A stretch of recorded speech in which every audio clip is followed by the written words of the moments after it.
대한 예언들, 경고, 하나님의 말씀이 이스라엘과 유다가 아닌 열방을 향해서 하시는 말씀이 되겠습니다. 13장 1절 이렇게 시작을 합니다. 아모스의 아들 이사야가, 이렇게 나와 있죠. 아모스의 아들 이사야가 바벨론에 대하여 받은 경고라. 그렇다고 해서 바벨론한테 가서 하는 거 아닙니다. 바벨론에 대한 이야기를 지금 누구한테 하는다고요? 유다와 이스라엘 백성들에게, 1차적으로는 유다와 예루살렘에 사는 그들에게 하고 있는 겁니다. 그러면 남의 얘기를 뭐하러 하냐라는 거죠. 남의 얘기를 굳이 할 필요가 있냐. 그 두 가지 의미가 있다고 말씀드렸습니다. 하나님 온 우주의 통치자시다, 온 세계의 통치자시다라는 거, 또 그들에 대한 소식을 어쨌든 그들은 듣게 됩니다. 그리고 그걸 통해서 하나님의 살아계심을, 또 자기들에게 하신 하나님의 말씀이 그 말씀대로 이루어진다라는 것을 기억하라라는 의미를 가지고 있겠습니다. 자, 바벨론에 대한 경고라고 이렇게 말씀하고 있는데, 이 바벨론에 대해서 잠시 말씀드리면 BC 609년에 아수르를 멸망시킵니다. 갈그미스 전투라고 우리가 이제 요시야 관련되어져서 살펴보았던 전투가 되겠습니다. 갈그미스 전투에서 결국 바벨론에 의해서 멸망을 당하게 되죠. 609년에 바로 멸망은 아니고 1차 전투는 무승부로 끝나고 2차 전투에서 이제 패망하게 됩니다. 그리고 그 나라는 70년간의 제국의 통치를 합니다. 70년간 나라가 있었다라는 얘기가 아니고요, 그 이상이 있었습니다.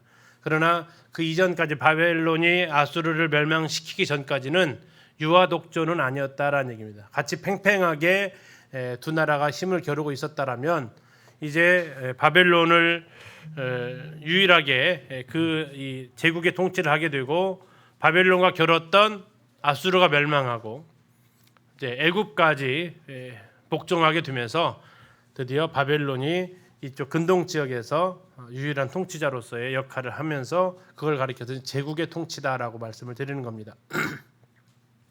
나라는 100년의 역사가 넘지만 제국으로서는 70년간 통치를 하게 되는데, 이게 이제 예레미야 예언과 연관되어져 있습니다.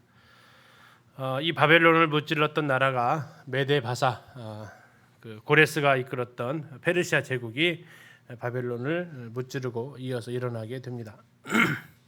자, 그 나라는 그러면 어떻게 멸망하게 되느냐라는 건데요.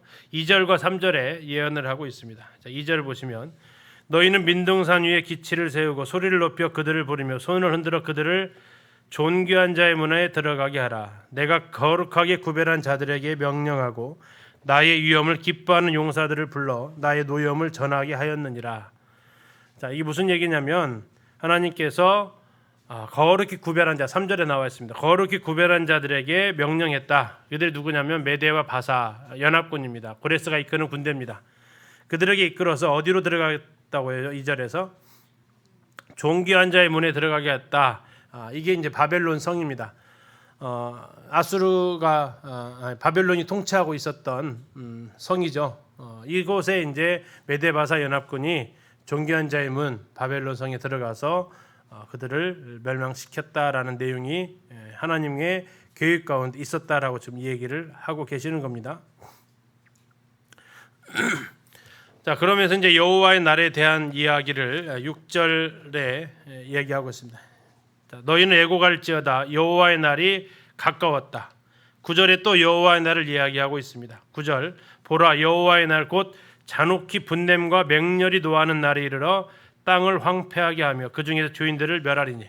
여기에서 여호와의 날은 심판의 날을 지금 말씀하고 있습니다. 그날에 임할 그 고통이 어떠한 고통이냐? 자, 이것은 심판의 날은 잘못한 사람들의 대상이 되는 거죠. 그들의 죄가 무슨 죄냐? 11절에 나와 있습니다. 내가 세상의 악과 악인의 죄를 벌하며 교만한 자의 오만을 끊으며 강포한 자의 거만을 낮출 것이며, 이렇게 말하고 있습니다.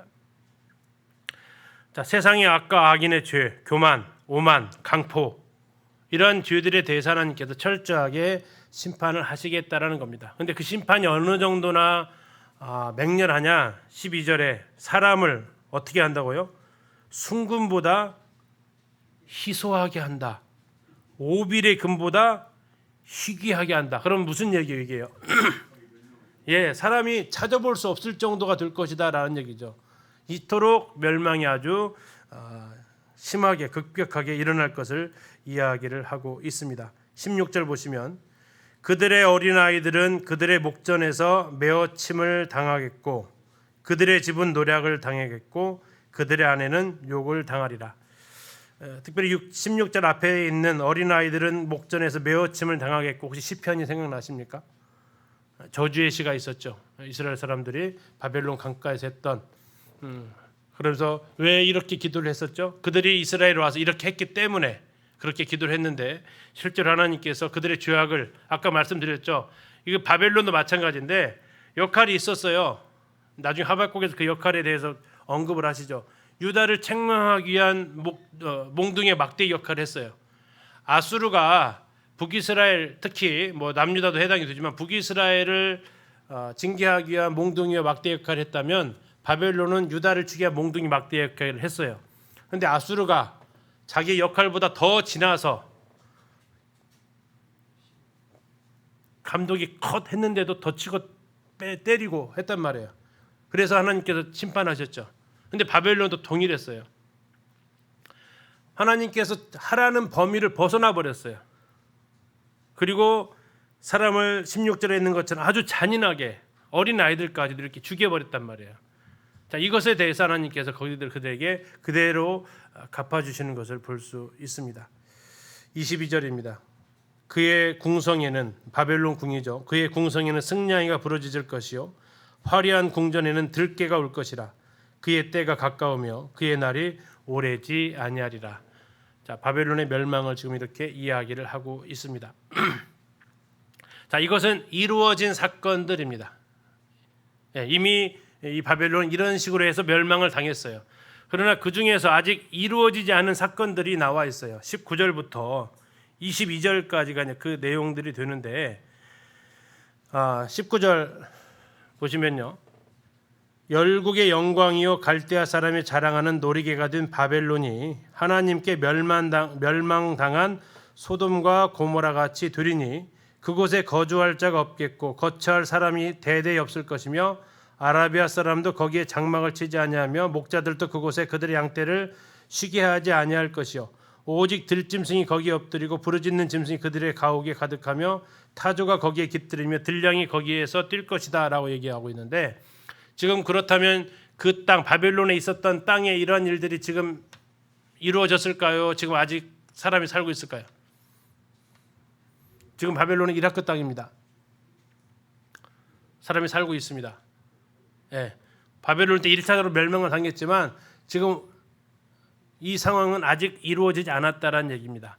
언제 이루어질까요? 예, 계시록에서 큰 성 바벨론이 멸망할 것을 이제 예언하고 있는데, 그때 온전히 성취가 될 것입니다. 소돔과 고모라, 사람이 살아요, 못 살아요? 지금도 못 살아요. 근데 지금 바벨론 땅에 사람이 살고 있다고요. 아직 최종 성취는 안 됐다라는 얘기입니다. 1차적으로는 그 땅이 멸망을 당했지만 최종적으로는 남아 있다라는 얘기입니다. 그 성에 여전히 사람이 살고 있고요. 다음에 이 바벨론에 대한 예언은 예레미야서에서 나중에 보게 됩니다. 예레미야서에서 또 예언되어져 있는데, 이 바벨론을 누가 멸망시켰다겠어요? 메대와 바사가 멸망시켰다겠죠. 근데 예레미야서 보면 이들을 누가 멸망시키냐면 북방 민족이 멸망을 시킨다고 나와져 있어요. 북방 민족. 자, 그럼 저 메대와 바사는 북방 사람일까요? 북쪽 사람일까요? 바벨론에 비유하면 전 동쪽 사람들이었어요. 메대와 바사는 바벨론의 동쪽에 위치해 있던 사람들이었다고요. 근데 예레미야에서는 뭐라고 얘기하냐면 앞으로 이 바벨론은 북쪽에서 오는 민족에 의해서 멸망당할 것이라고 했어요. 그러니까 저 메대와 바사에 의한 멸망이 아직은 아니란 얘기죠. 북쪽에서 아마 민족이 내려올 거란 얘기입니다. 자, 이런 예언들을 봤을 때 13장에 있는 이 내용은 1차적으로 성취가 됐고 남아있는 것들도 있다라는 겁니다. 바벨론은. 그래서 이제 영적 바벨론은 지금도 뭐 존재하고 있고요. 자, 14장으로 가면 하나님께서 고레스, 이 바벨론을 멸망시켰던 메데 바사의 왕 고레스에 의해서 하나님께서 그들을 돌아오게 하실 것을 이야기하고 있습니다. 14장 1절입니다. 여호와께서 야곱을 긍휼히 여기시며 이스라엘 다시 택하여 그들의 땅에 두시리니 나그네 된 자가 야곱 족속과 연합하여 그들에게 예속될 것이며 민족들이 그들을 데리고 그들의 본토에 돌아오리니 이스라엘 족속이 여호와의 땅에서 그들을 얻어 노비로 삼겠고, 이렇게 나와 있습니다. 다시 말해서 이스라엘이 이제 포로되었던 바벨론 땅에서 바벨론이 멸망하니까 페르시아 시대에 돌아올 것을 예언을 하고 있는 겁니다. 자, 3절부터는 바벨론에 대해서 한 번 더 이야기를 하고 계십니다. 자, 바벨론의 역할이 무슨 역할이었다고요? 5절에 나와 있어요. 5절. 여호와께서 악인의 몽둥이와 통치자의 귀를 꺾으셨다. 이게 그들의 역할이었습니다. 그리고 그들은 이제 하나님에 의해서 이러한 도구로 쓰임을 받았던 거고요. 자, 그런데 이 몽둥이와 통치자 역할을 했는데 너무 잔인하게 합니다. 자, 그러니까 주변 나라들이 이 바벨론의 멸망에 대해서 기뻐할까요, 슬퍼할까요? 기뻐하는 거죠. 8절 보십시오. 향나무와 레바논의 백향목도 너로 말미암아 기뻐하여 이르기를 네가 넘어져 있은즉 올라와서 우리를 베어버릴 자가 없다 하는도다. 이 바벨론의 멸망에 대해서 주변국들이 좋아하는 거예요. 우리 이제 바벨론의 군대가 어떤 상태에 있는지 우리 이제 그 앞에 서신서에서 보기도 했습니다. 막 붉은 옷을 입고 막 쳐들어오는 그들의 맹렬한 것을 봤죠. 바벨론의 멸망 11절. 네 영화가 스월에 떨어졌으며 네 비파 소리까지로다. 구더기가 네 아래에 깔리며 지렁이가 너를 덮었도다. 완전 땅 밑에까지 이렇게 내려가는 모습을 볼 수 있습니다. 그리고 그것을 이제 상징적으로 보여주는 것이 12절부터 나와 있는 루시퍼 이야기입니다. 사탄의 근원에 대해서 이야기할 때 많이 이용하는 것이 바로 14장 12절부터 나와 있는 12절부터 17절까지 나와 있는 그 루시퍼 이야기죠. 자, 그 앞에 이제 다시 말하면 이 바벨론의 멸망을 보면서 하하 하면서 했던 하나의 대상이 있었는데 그가 루시퍼라는 얘기입니다. 2절 12절 보시면 너 아침의 아들 계명성이여. 자, 계명성 해놓고 1번 써 있고 밑에 나눠줘 보니까 뭐라고 나와 있어요? 새벽별입니다. 이 잘못하면 계시록에 새벽별을 드신 예수님 나옵니다. 그 새벽별하고 좀 다릅니다. 흔히 말하는 짝퉁이다 생각하시면 되고요. 다시 말하면 이제 빛을 가져오는 자 루시퍼 이야기라는 겁니다. 루시퍼. 그래서 영어 성경에 보면 루시퍼라고 이렇게 써 있습니다.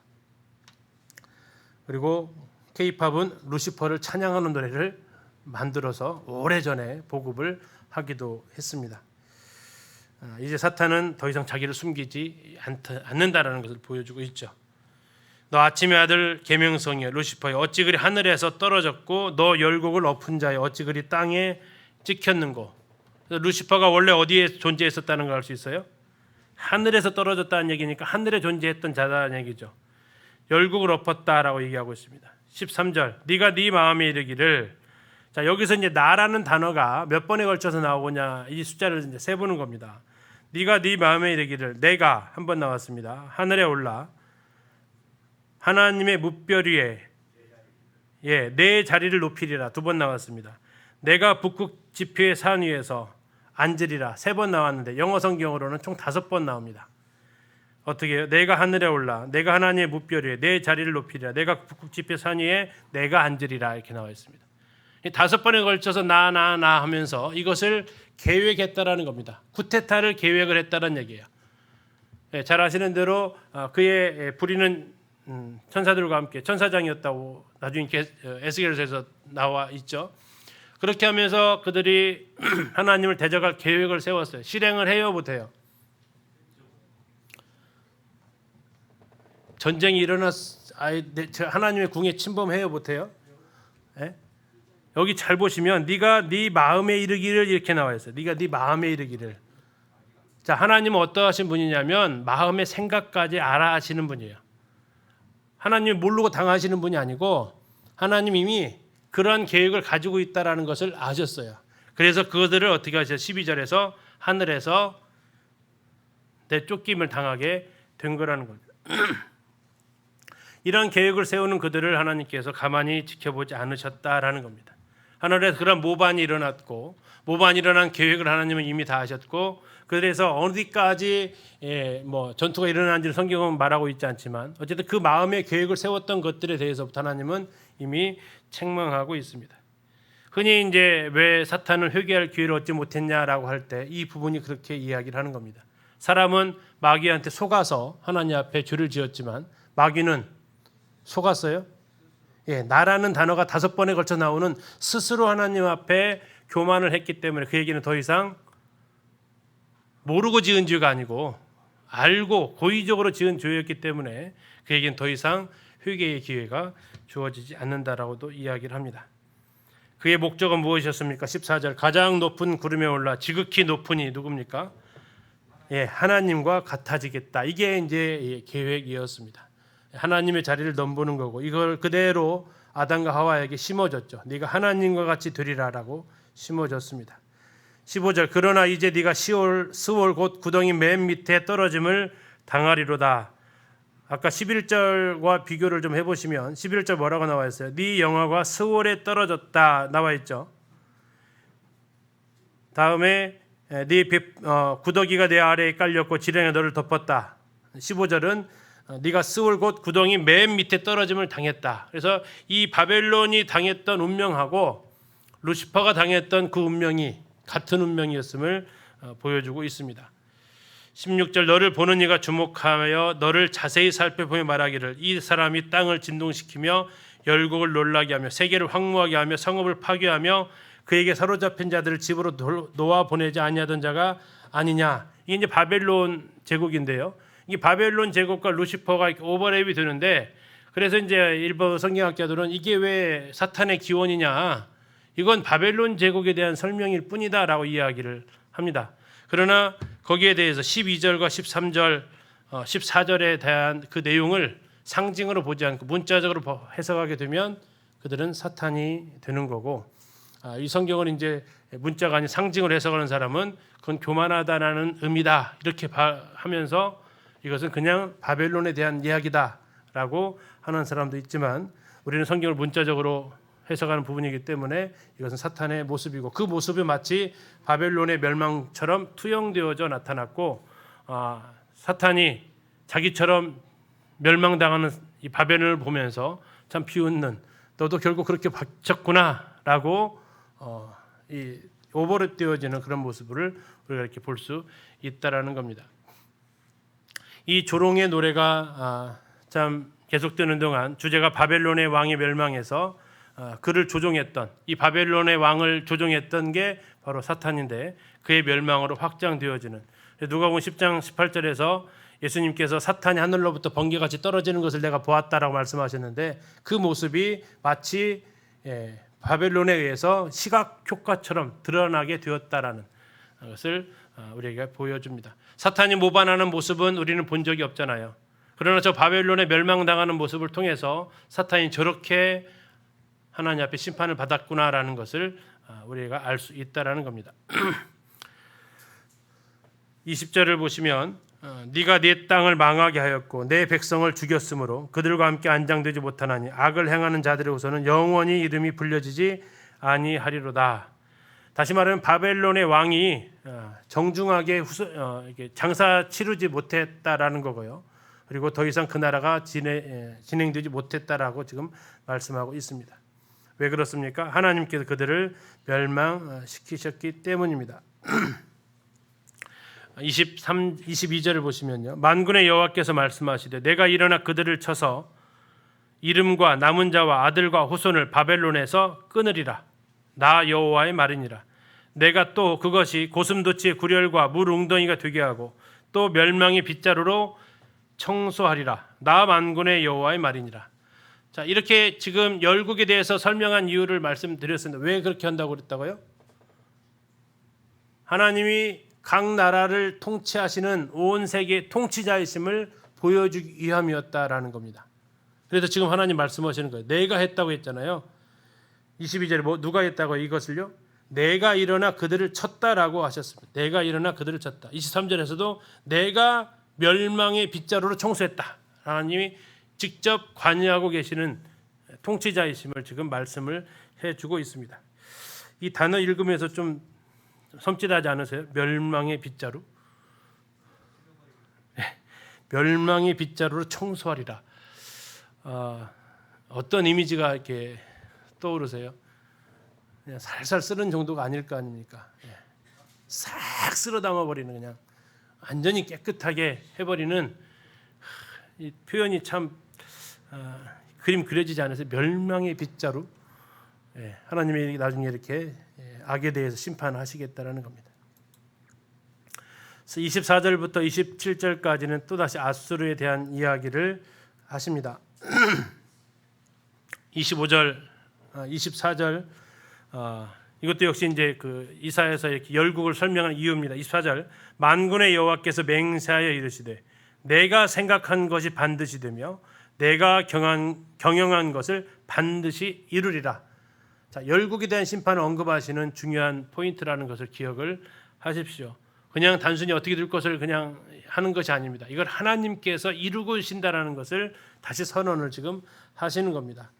자, 25절, 내가 아수르를 나의 땅에서 파하며 이렇게 말하고 있습니다. 하나님께서 하신다라는 겁니다. 아수르를 나의 땅에서 파할 것이다. 나의 산에서 짓밟을 것이다. 그때에 그의 멍에가, 아수르의 멍에가 이스라엘에게서 떠나갈 것이다. 뭐 나라가 망했으니까 이스라엘은 해방을 당하게 될 것을 얘기하고 있습니다. 26절입니다. 이것이 온 세계를 향하여 정한 경영이며 이것이 열방을 향하여 편 손이라. 자, 하나님이 온 세계의 통치자이시다라는 것을 분명하게 말씀하십니다. 27절, 만군의 여호와께서 경영하셨은즉 누가 능히 그것을 패하며 그의 손을 펴셨은즉 누가 능히 그것을 돌이키랴 하면서 하나님이 분명히 이와 같은 것들을 직접 성취하시는 분을 말씀하고 있습니다. 다음에 이번에는 블레셋에 대한 경고를 얘기하는데 시간을 얘기하고 있어요. 28장입니다. 28절, 아하스 왕이 죽던 해입니다. 아하스 왕이 죽던 해. 자, 아하스 왕이 죽었습니다. 그러면 블레셋과 아하스와의 관계가 어떠한 관계였냐라는 것을 우리는 역대기에서 살펴본 적이 있었습니다. 역대기 26장에서 나오는데 이 역대기 26장 아하스가 무슨 일을 했냐면 바로 이 블레셋을 쳤습니다. 그런데 그가 죽었어요. 그러면은 블레셋 입장에서는 슬퍼할 일입니까? 기뻐할 일입니까? 기뻐할 일이죠. 그렇죠? 그런데 이사야는 얘기하는 겁니다. 기뻐하지 말아라 라고 해요. 왜 기뻐하지 말아야 할까요? 그의 자손이 일어날 것이다 라고 합니다. 29절 보십시오. 블레셋 온 땅이여 너를 치던 막대기가 부러졌다고 아하스입니다. 기뻐하지 말아라. 뱀의 뿌리에서는 독사가 나겠고 그의 열매는 날아다니는 불뱀이 되리라. 더 좋아진다고요? 더 안 좋아진다고요? 더 심해질 것이다. 너희 형편은. 그 뒤에서 일어난 왕이 누굽니까? 아하스 다음에 히스기야죠. 히스기야가 열왕기하 18장 8절에서 그가 블레셋 사람을 쳐서 가사와 그 사방에 이르고 망대에서부터 견고한 성까지 다 칠 것이다 라고 예언하고 있어요. 그러니까 아하스 죽었다고 좋아했는데 그 뒤에서 일어나는 히스기야는 아하스보다 더 지금 블레셋에게 이제 정복을 해오는 겁니다. 그러니까 기뻐하지 말아라 라고 얘기합니다. 히스기야뿐만 아니라 31절에 보면 성문이여 슬피 울지어다 성읍이여 부르짖을지어다. 여기 성문은 블레셋 성읍입니다. 너 블레셋이여 다 소멸되리로다. 대저 연기가 어디에서 온다고요? 북방에서 오는데 그 대열에서 벗어난 자가 없다. 북방에서 오는 그 군대에 침입해서 도망갈 나라가 하나도 없다라는 겁니다. 그래서 아수르에 의해서 너희들이 또 공격을 당할 것이다. 그러나 유다는 32절 그 나라 사신들에게 어떻게 대답하겠느냐. 여호와께서 시온을 세우셨으니 유다입니다. 그의 백성의 곤고한 자들이 그 안에서 피난하리라.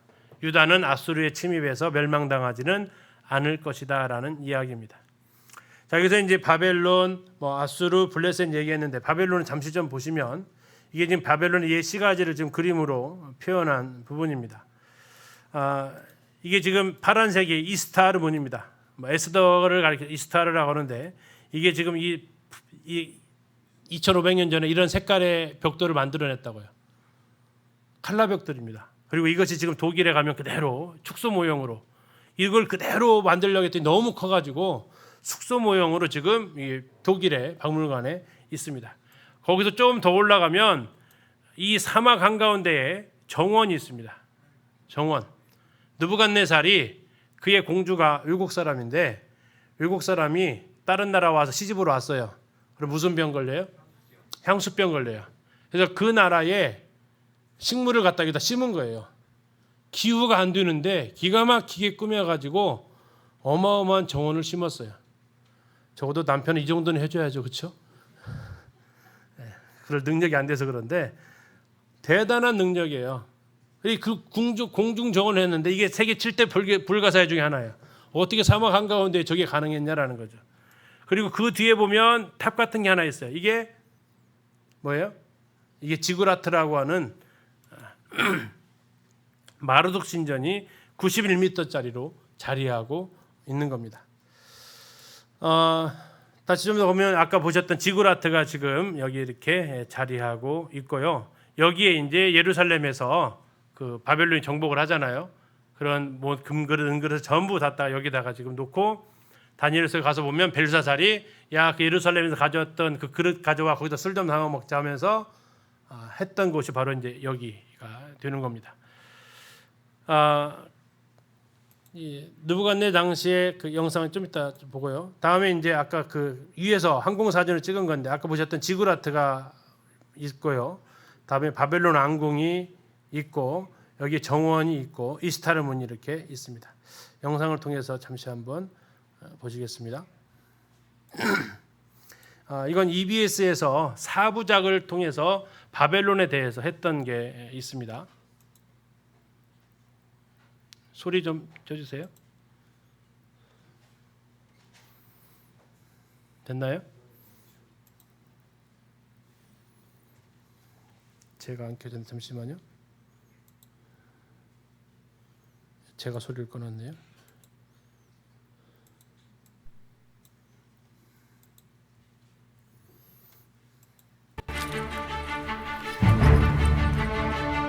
이처럼 고대 그리스인들이 세계 7대 불가사의로 불렀던 공중정원은 네부카드네자르 2세와 아미티스 공주의 사랑으로 건설됐습니다.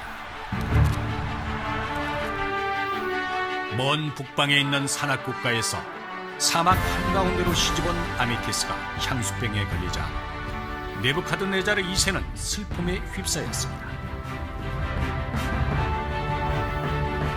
네부카드네자르 2세는 그녀가 그리워하는 고향의 풍경을 고스란히 그녀 곁에 옮겨줌으로써 아내인 아미티스를 위로해주고 싶었죠.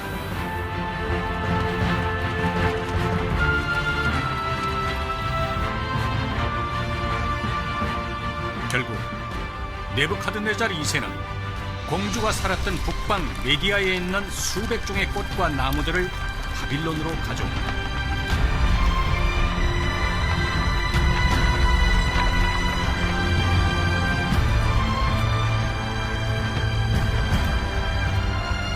그리하여 바빌론의 불가사의한 건축물 공중정원이 탄생했던 것입니다.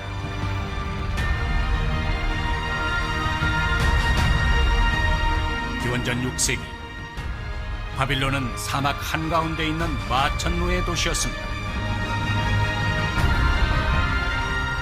그곳엔 크고 장엄한 아름다운 이슈타르 문이 있었고 오늘날의 30층 높이에 해당하는 세계에서 가장 높은 바벨탑이 있었습니다. 이 밖에도 에사겔 신전과 공중정원이 바빌론의 스카이라인을 형성했습니다. 바빌론의 영광은 영원할 것만 같았습니다.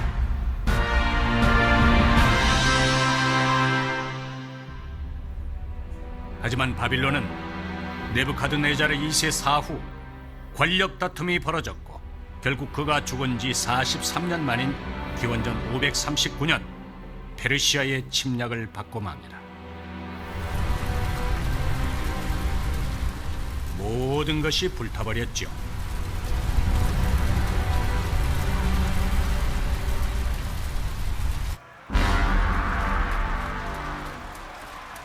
바벨론의 상징이었던 바벨탑도 예외일 수 없었습니다. 군사용 전망대로 쓰일 수 있다는 이유로 페르시아의 왕 키루스는 파괴를 명령합니다. The city of Babylon was the imperial capital of Nebuchadnezzar and his successors, and was a capital city, had been a capital city for 1200 years by that time. But when the Babylonian Empire fell in 539 BC to the Persian conqueror Cyrus, Babylon became only a provincial capital in the Persian Empire. 그 후 바빌론은 재건되지 못했습니다. 불길과 함께 바빌론의 영광도 영원히 역사 속으로 사라지고 말았죠. 이것이 우리가 아는 전설의 도시 바빌론입니다.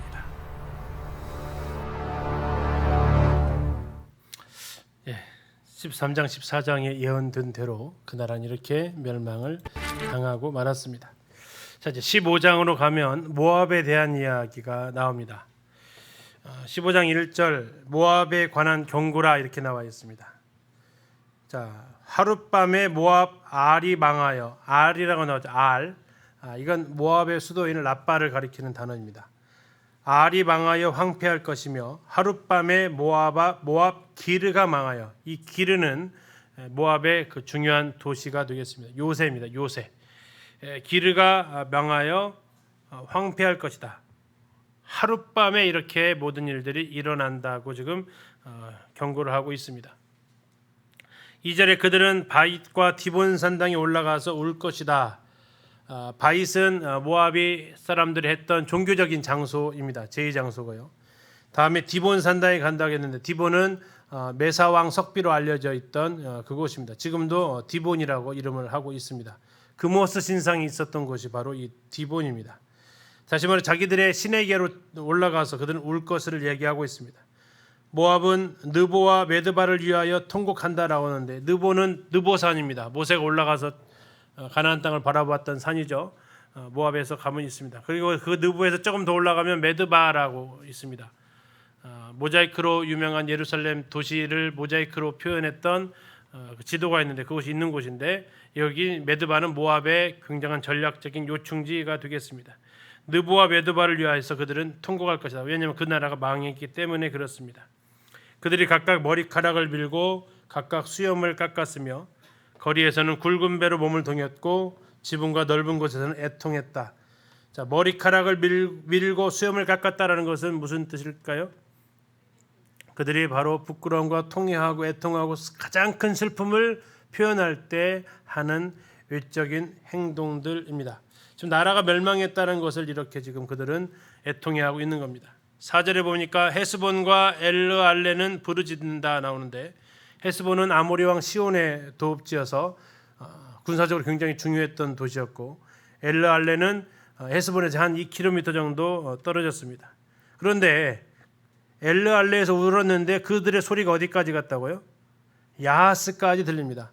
옆 동네까지 들렸다는 얘기입니다. 물론 그렇게 먼 거리는 아닌데 시계에서 이 서학동에서 울었는데 평화동에서 소리가 들었다 하면 어떤 상태를 얘기한 걸 거예요? 예, 엄청난 통곡이 있었다라는 그런 표현을 지금 이렇게 지명을 가지고 좀 이야기를 하는 겁니다. 옆집에서 들은 게 아니고 저 옆에 있는 도시에서 들었다라는 얘기입니다. 다른 나라는 아니지만 거기에서 떨어져 있는 다른 도시에서 그 소리가 들릴 정도로 그들은 크게 부르짖었는데 4절 끝에 보니까 그들의 혼이 속에서 떠날 정도로 정신을 놓고 넋을 놓고 지금 울고 있다라는 것을 지금 말해주고 있습니다. 이러한 슬픔 가운데에서 그들이 이렇게 부르짖음을 볼 수 있고요. 5절에 보면 내 마음이 모압을 위하여 부르짖는도다 이렇게 하는데 지금 여기서 내가 누굴까요? 이사야예요. 이사야. 근데 잘 생각해 보세요. 왜 내 마음이 모압을 위하여서 부르짖을까요? 이사야가 모압 망하는 거랑 무슨 관계가 있어요? 자, 이 열방에 대한 심판을 기록한 목적이 뭐라고 했어요? 두 번째가 뭐라고 했어요? 하나님께서 열방이 이렇게 되는 것을 보면 어떻게 된다고요? 너희에게도 똑같이 이루어진다. 너희에게 예언한 것이 그대로 된다고요. 지금 모압이 심판당하는 것을 보면서 망하는구나 이렇게 생각하는 게 아니라 저 나라도 저렇게 하나님께서 예언한 대로 심판하는 걸 보면 우리 유다와 예루살렘에서 예언했던 게 있었잖아요. 그게 어떻게 된다고요? 그대로 성취된다는 것을 보니까 이사야는 그걸 알고 있으니까 모압에 대한 예언을 보면서 5절에 뭐라고 했어요? 내 마음이 모압을 위해서 부르짖었다라고 얘기하는 거예요. 네, 슬픈 거예요.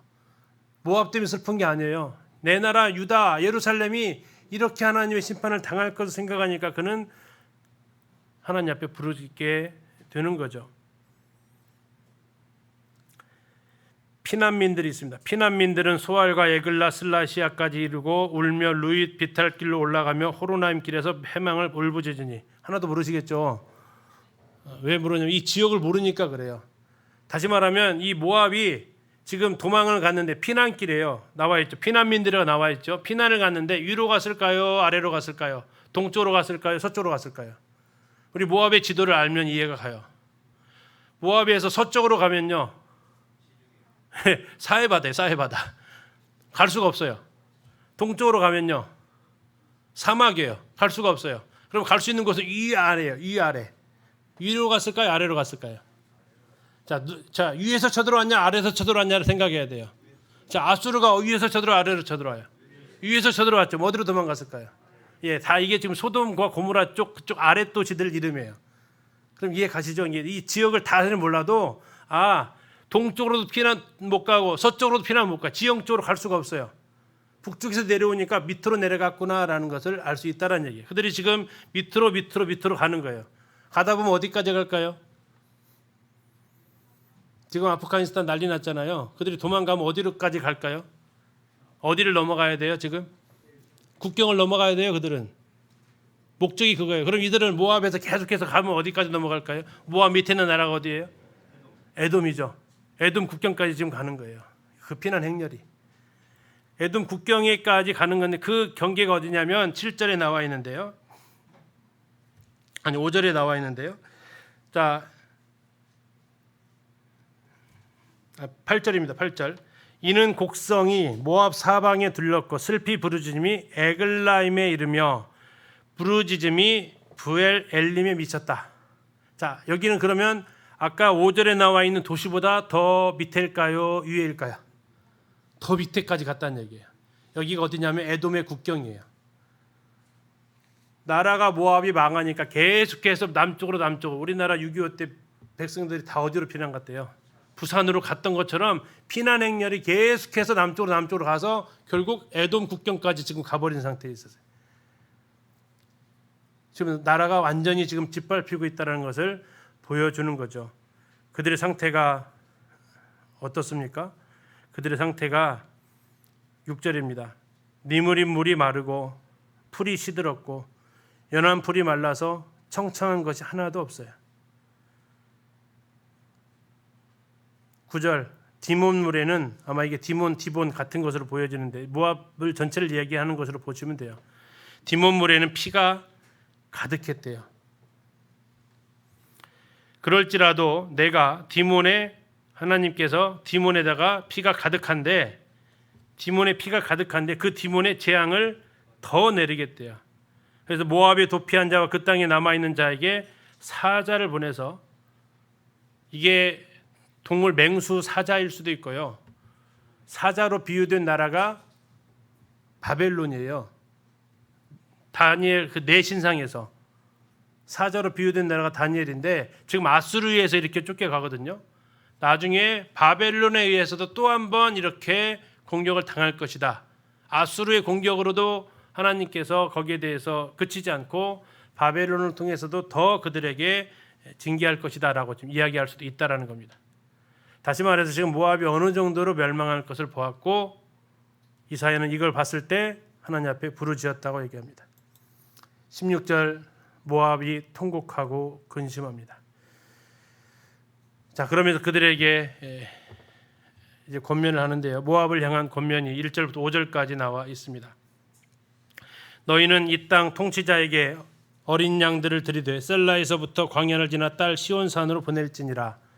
예루살렘으로 조공을 바치라고 얘기합니다. 다음에 3절과 4절은 도망 온 사람들이 있었다라고 얘기하는데 4절 나의 쫓겨난 자들이 너와 함께 있게 하되 너 모압은 멸자라는 자 앞에서 그들에게 피할 곳이 되게 하라. 다음에 5절에 다윗의 장막에 인자함으로 왕위가 굳게 설 것이고 그 위에 앉을 자는 충실함으로 판결하며 정의를 구하며 공의를 신속히 행하리라. 다시 말해 메시아의 통치에 대한 이런 부분들 얘기하고 있습니다. 자, 이렇게 모압을 향해서 좀 권면하는데 그 이유는 너희들이 왜 망했는지를 아느냐, 모압이 왜 하나님 심판했는지를 아느냐, 그것을 얘기하기 위함입니다. 6절입니다. 모압이 멸망한 이유입니다. 6절 우리가 모압에 뭘 들었어요? 교만을 들었다가 납니다.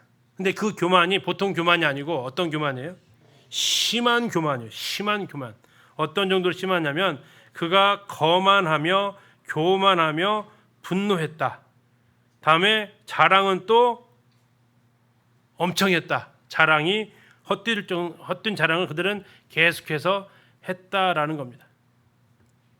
하나님 앞에 교만하고 거만하고 분노하고 자랑하는 이런 것들이 하나님 앞에 그들은 이제 심판의 대상이 되었다라고 지금 말씀을 하고 있습니다.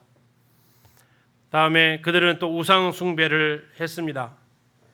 12절입니다. 모압이 그 산당에서 피곤하도록 봉사하며 금오스 신을 섬기는 민족입니다. 자기 성소에서 나아가서 기도할지라도 소용없으리라. 그들이 섬겼던 신에게 빌어본들 아무런 효과가 없을 것이다. 그리고 이것은 14절에 이제 여호와께서 말씀하여 이르시되 품꾼의 정한 해와 같이 3년 내에 모압의 영화와 그 큰 무리가 능욕을 당할 것이다. 몇 년 안에요? 3년 안에 될 것이다. 자, 여기 나오면 14절에 뭐라고 나와 있냐? 품꾼의 정한 해와 같이 이렇게 나와 있습니다. 품꾼의 정한 해와 같이. 이것은 무슨 뜻일까요? 예, 일하는 사람들은요, 품삯은요, 주기로 한 날짜에 정확히 줘야 돼요. 그것을 좀 얘기하는 거예요. 정확한 날짜에 줘야 되듯이 하나님께서 이것을 정확하게 실행하시겠다라는 겁니다. 이게 이제 모압에 대한 얘기가 15장 16절. 그들의 교만으로 인해서 그러면 뭐 1절부터 나와 있는 내용들은 그들이 안 했던 것들이 될 수도 있겠습니다. 피난처를 제공해 주라고 했더니 피난처가 아니라 그들은 오히려 나중에 아모스서 같은 데 보면 그들의 죄악들이 나와 있습니다. 하나님 앞에 심판을 받아야 했고요. 17장은 다메섹을 이야기하고 있습니다. 자, 이제 북쪽으로 올라갑니다. 다메섹은 어디의 수도입니까? 아람 나라의 수도입니다. 자, 17장 1절 다메섹에 관한 경고라. 보라, 다메섹이 장차 성읍을 이루지 못하고 무너진 무더기가 될 것이다. 이게 지금 다메섹의 운명입니다. 그렇게 된 이유는 그들이 북이스라엘과 연합을 구축을 했다라는 거죠. 에브라임 이스라엘입니다. 다음에 아람, 르신, 이스라엘의 베가, 그들이 연합전선을 구축을 했죠. 그래가지고 남유다를 아하스 때 공격을 했고 결국 그들은 아수르에 의해서 먼저 아람이 732년에 망하고요. 이스라엘은 10년 뒤인 722년에 아수르에 의해서 디글라 빌레셀에 의해서 그들은 멸망하게 됩니다. 자, 이런 이 유다를 공격하기 위해서 그들이 연합전선을 구축한 것에 대해 하나님께서 심판을 하시는데, 자, 4절부터 나와 있는 이제 그날에라는 단어가 나옵니다. 4절 그날에 찾으셨네. 그날에. 그 다음에 7절 그날에. 9절 그날에. 자, 하나님께서 앞으로 일어날 그 날들을 이야기를 하시는데, 자, 그날에 어떤 일들이 일어나느냐? 2절 보십시오. 아로엘의 성읍들이 버림을 당할 것이다 나와 있습니다. 아로엘의 성읍. 자, 이 아로엘은 성경에 한 3번 정도 나오는데 전부 다 남쪽 지형입니다. 다메섹은 저 위쪽이에요. 그래서 아마도 이 아로엘은 밑에 있는 지역은 성경에 나와 있는 지역은 아닐 것이다라고 생각을 하고요. 아마도 이제 다메섹에 관련되어진 어떤 성이 아닐까 싶습니다. 그래서 이 아로엘이 성경에 나와 있는 이스라엘 유다 땅, 모압 땅 이쪽으로 생각을 하시지 말라는 얘기입니다. 다메섹에 있는 어느 도시다 정도 생각하시면 되겠습니다. 자, 여기에 있는 사람들이 이제 멸망을 당하는데 이 또 다른 해석인 이 아로엘을 지역으로 말하는 게 아니라 영원이라는 단어로 번역할 수도 있다라고 합니다. 그래서 공동 번역은 이렇게 되어져 있습니다. 2절을 공동 번역에서 이렇게 번역을 합니다. 아루엘의 성읍들이 이렇게 말하고 있지 않고요. 거기에 딸린 마을들은 영영 버림을 받아 짐승들이 거리낌 없이 들끓고 마냥 뒹굴어도 쫓는 자 아무도 없으리라. 근데 영원히 멸망할 도시가 되었다라고 하는데 그렇게 되어지면 1절과 잘 어울립니다. 거기가 무너진 무더기가 될 것이다라는 것과 그래서 이 아루엘이 무엇이냐 이제 그 정도 말씀을 드리고요. 자, 그들은 3절에 보시면 에브라임의 요새와 다메섹 나라와 아람의 남은 자가 멸절한다라고 있습니다.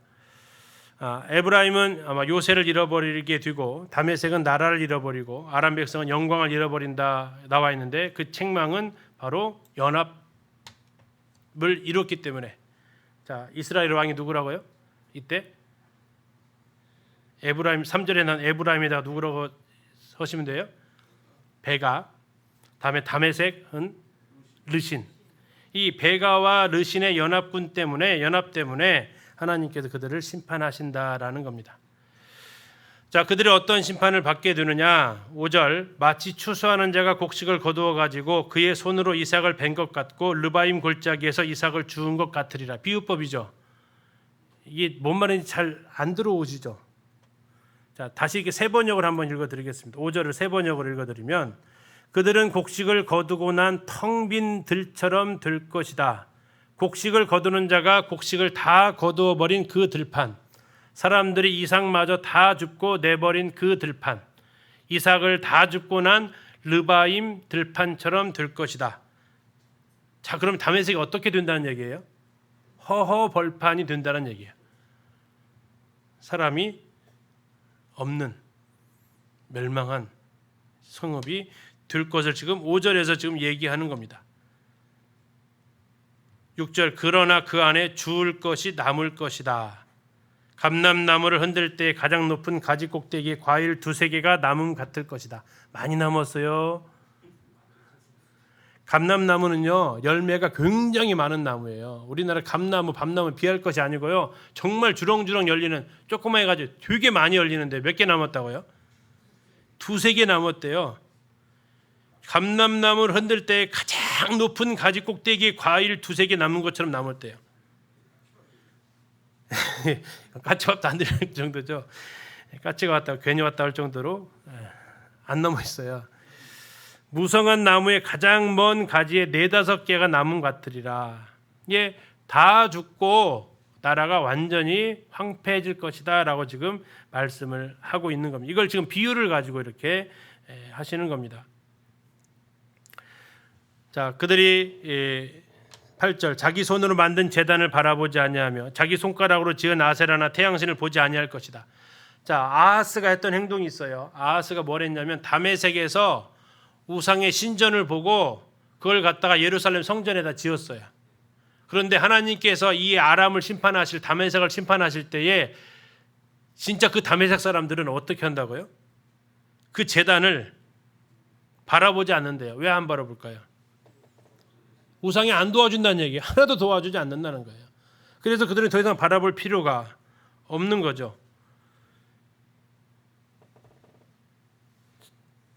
10절 이는 네가 내 구원의 하나님을 잊어버리며 내 능력의 반석을 마음에 두지 아니한 까닭이라. 그러므로 네가 기뻐하는 나무를 심으며 이방의 나무가지도 이종한다. 네가 심는 날에 울타리가 두르고 아침에 내 씨가 잘 발효가도록 하였으나 근심과 심한 슬픔의 날에 농작물이 없어지리라. 황폐하게 될 것이다 라고 지금 이야기를 하고 있습니다. 다메섹의 멸망입니다. 12절 슬프다 하나님이 얘기하십니다. 왜 슬플까요? 많은 민족이 바다 파도가 치는 소리같이 그들이 소동하였고 열방이 충돌하였을 때 큰 물이 몰려옴 같이 그들도 충돌하였도다. 13절 열방이 충돌하기를 많은 물이 몰려옴 같이 하나 주께서 그들을 꾸짖으시리니 그들이 멀리 도망함이 산에서 겨가 바람 앞에 흩어진 것 같고 폭풍 앞에 떠도는 티끌 같을 것이라. 여러 나라들이 이스라엘을 향해서 공격을 해온다라는 겁니다. 이스라엘 향해서 이들이 공격을 해오는데 하나님께서 어떻게 하신다고요? 14절 보라 저녁에 두려움을 당하고 아침이 오기 전에 그들이 없어질 것이다. 하나님께서 그들을 다 물리치실 것이다. 다메섹의 이런 공격들을 하나님께 다 막으실 것을 말하고 있습니다. 결국 다메섹도 심판의 대상이 되었습니다. 18장은 구스에 대한 경고이고요. 18장은 아마 이 중에서 제일 뭔 소리인지 모르는 내용들로 가득 차 있는 장이 이겁니다. 설명을 해드리겠습니다. 그냥 17장은요. 구스에서 아수르가 공격해 온다니까 구스는 이집트 땅입니다. 유다에게 뭐 하냐면 우리 연합 전선을 구축하자라고 이야기를 해요. 이게 구스가 굉장히 큰 나라인데 이 유다와 연합 전선을 구축하자고 이 사신을 보내요. 연합할래 안 할래? 그랬더니 유다가요. 손 잡자고 해요, 안 잡자고 해요? 안 잡재요. 그냥 가래요. 그래가지고 구스가 빈털터리로 자기 나라로 옵니다. 자, 그리고 이제 그런 가운데 그럼 유다는 왜 그렇게 했을까요? 하나님께서 이제 그들을 구원하시는 그 이유 때문입니다. 5절 보시면요.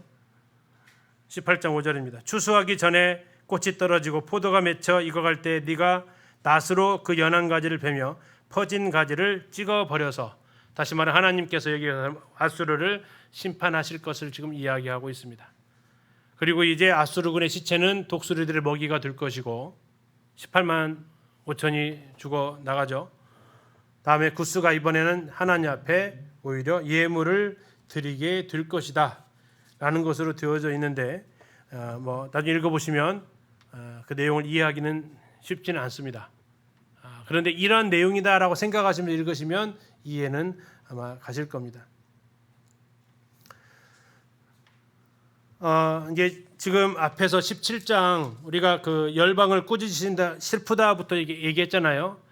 저렇게 이제 아수르 군대가 지금 쳐들어 내려오게 될 때에 밑에 지역 나라들은 살아남기 위해서 연합 전선을 구축을 했어요. 그래서 아람하고 이스라엘이 연합 전선을 구축을 했고 밑에 있는 구스는 남유다랑 연합 전선을 구축하자 하니까 이 유다는 위에하고도 손 안 잡았고 밑에하고도 손 안 잡았어요. 그렇다고 아수르하고 손을 잡았단 말이에요. 예, 근데 하나님께서는 어떻게 했어요? 그 누구의 도움도 아닌 하나님 스스로 여기에 대해서 그들을 보호하셨다라는 것이 됩니다. 그 흐름으로 이해하시면 되겠습니다. 19장에서는 애굽을 향한 경고가 나와 있습니다. 애굽 19장 1절에 나와 있죠. 애굽에 관한 경고라라고 나와 있습니다.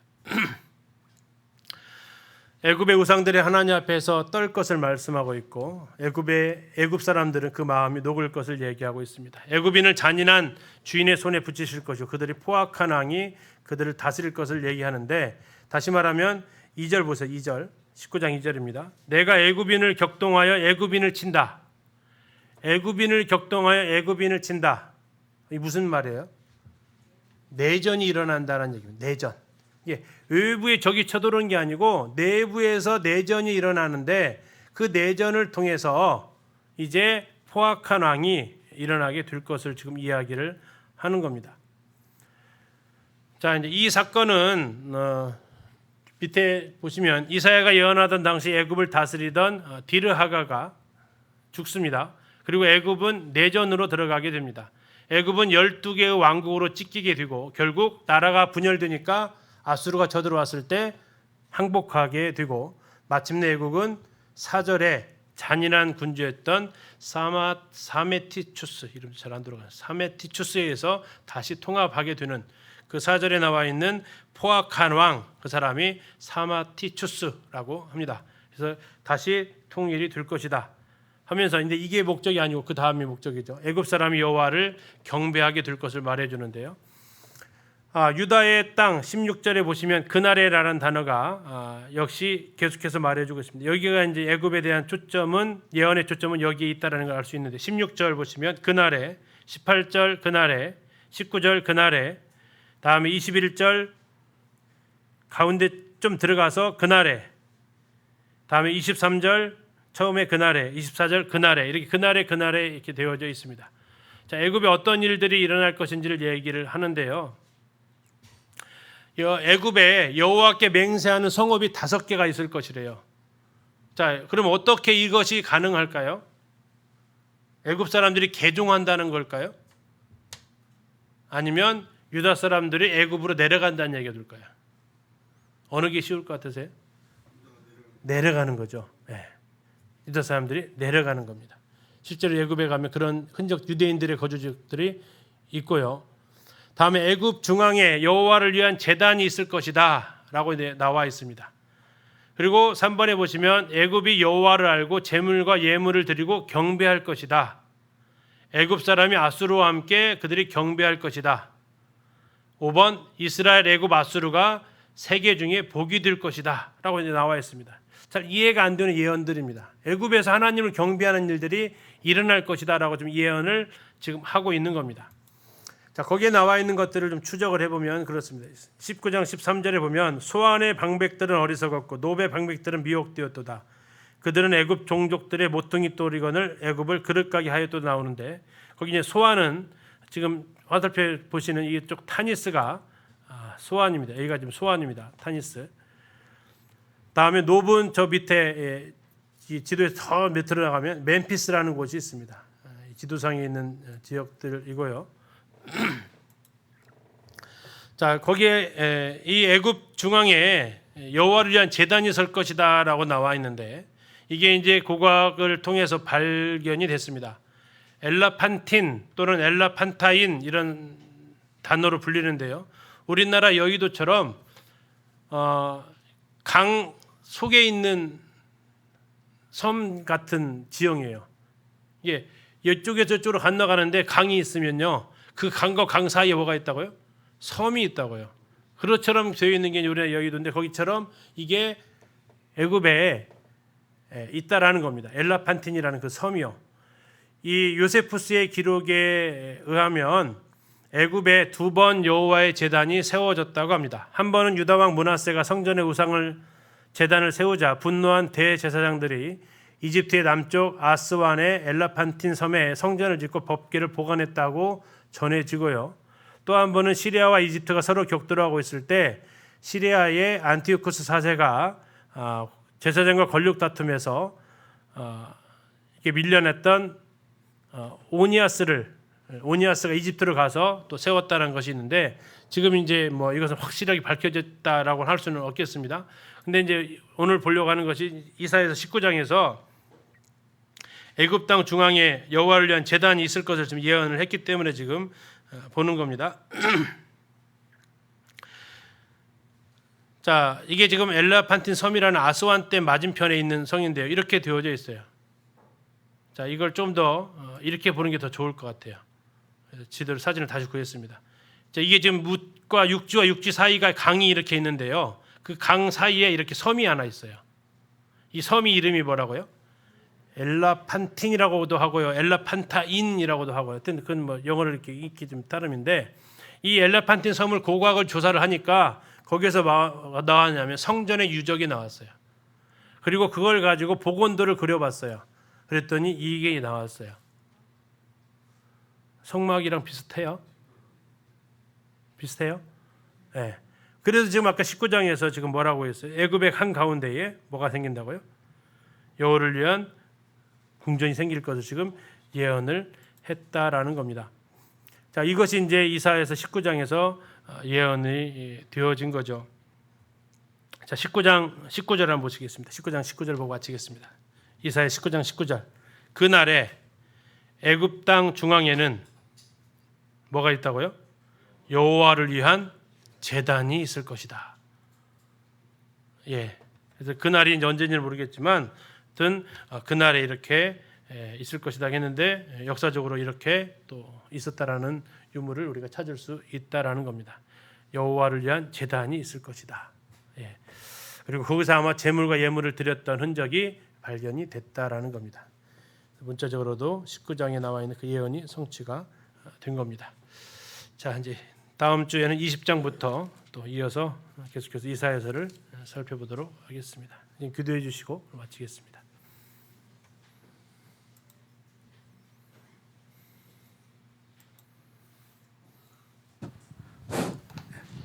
은혜와 사랑이 풍성하신 아버지 하나님, 오늘도 이사야서를 통해서 여호와 하나님께서 어떻게 역사하시며 세계의 통치자신가를 보여주심에 참 저희가 섬기는 그분이 전능하시고 알파 오메가인 것을 또 한 번 보게 됨으로 감사를 드립니다.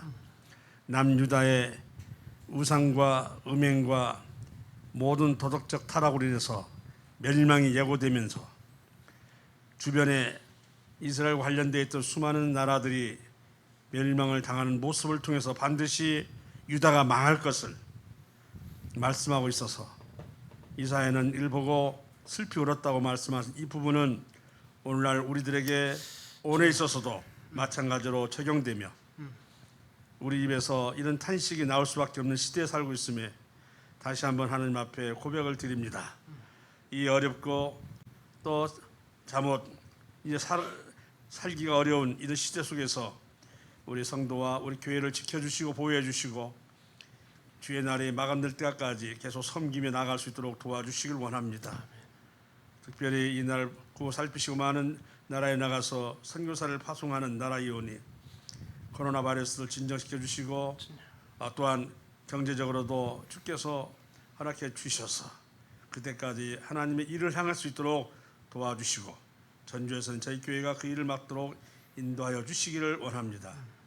계속해서 병상에서 치료적 있는 우리 여러 성도를 기억하시며 주께서 고쳐주시고 낫게 해주시고 건강을 찾을 수 있도록 인도하여 주시기를 원합니다.